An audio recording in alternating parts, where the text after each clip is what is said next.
Dođi, duše sveti, dođi po moćnom zagovoru bezgrešnog srca Marije, tvoje preljubljene zaručnice. Iz Evanđelja po Ivanu.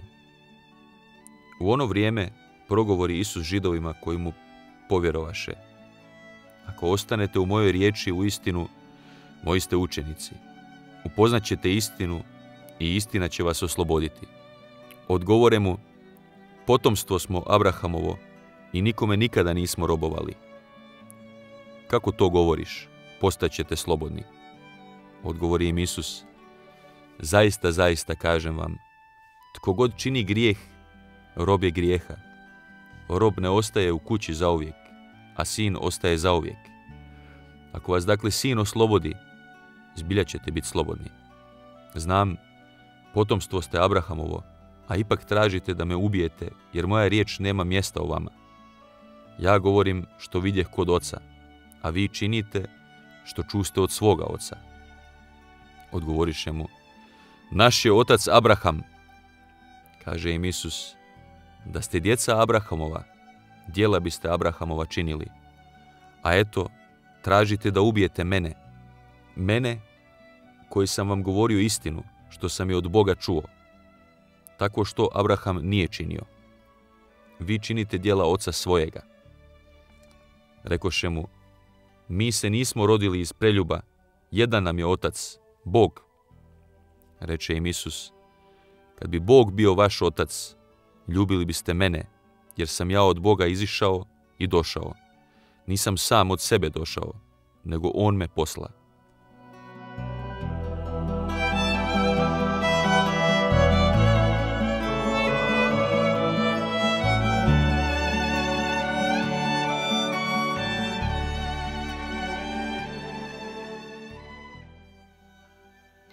Hvaljen Isus i Marija i dobrodošli pod još jednu smokvu.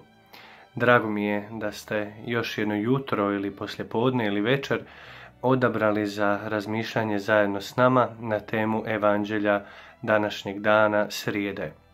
U današnjem Evanđelju Isus nas poučava kako će nas istina osloboditi, kritizira farizeje da ljubavi Božje nema u njima i poučava nas o odnosu između istine i ljubavi.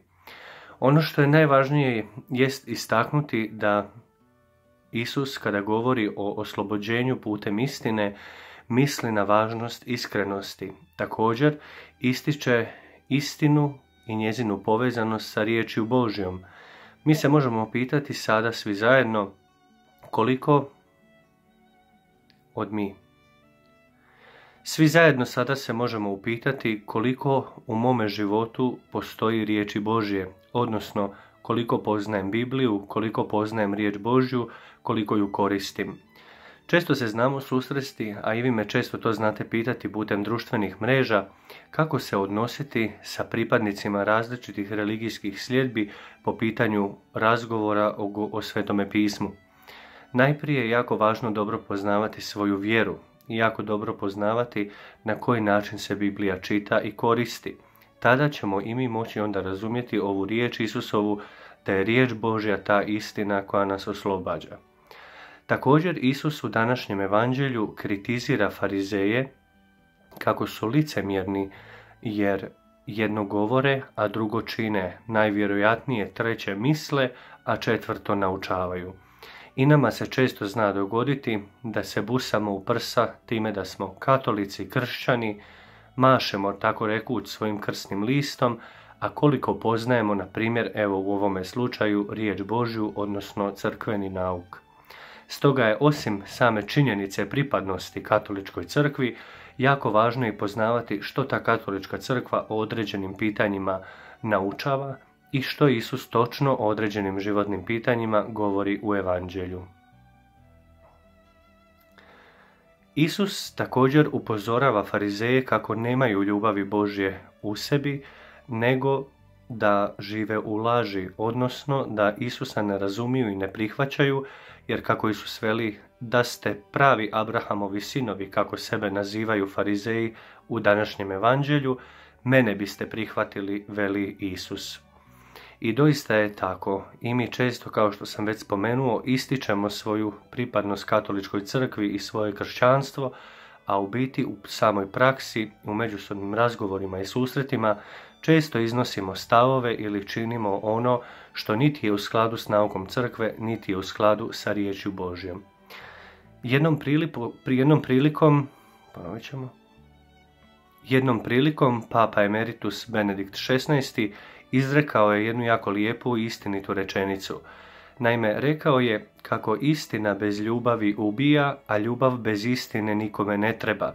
I na takav način putem te njegove misli možemo povezati ove dvije ključne riječi današnjega evanđelja, istinu i ljubav. Ljubav nije samo neki osjećaj, ljubav nije samo nekakav privremeni zanos, ljubav je prihvaćanje križa i nalazimo se u vremenu korizme, stoga te pozivam, dragi gledatelju, draga gledateljice, da upravo iz ljubavi prema Bogu prihvatiš čvrsto svoj križ, da se primiš za njega, jer taj križ te vodi u nebo. Taj križ se naziva tvoj život, to je možda i tvoj supružnik, to su možda tvoja djeca, to je možda tvoje zaposlenje. Često smo mi sami sebi najveći križ. U čemu god se tvoj križ sastojao, važno je moliti Boga da ga možeš nositi, da ga možeš prihvatiti, jer samo u tome križu vidiš pravu istinu o sebi, vidiš pravu istinu o svijetu. Na koji način nositi križ? Pa Isus nas upravo i to danas uči, a to je putem ljubavi. Prihvaćanje Isusa znači prihvaćanje Boga Oca Stvoritelja i zajedništvo života u Duhu Svetome. Stoga te pozivam da široka srca proučavaš Sveto pismo, da ga radosno čitaš i to neka bude i svojevrsna domaća zadaća ovoga videa. Ne boj se proučavati Bibliju, ne boj se čitati ju, ona te doista može dovesti samo na pravi put. Ovo razmišljanje današnje želio bih završiti jednom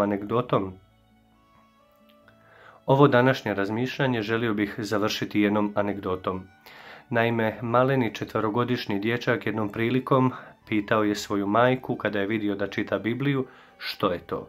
Ona mu je odgovorila, to je Biblija. Kada je dječak pitao, dobro mama, a čemu služi Biblija?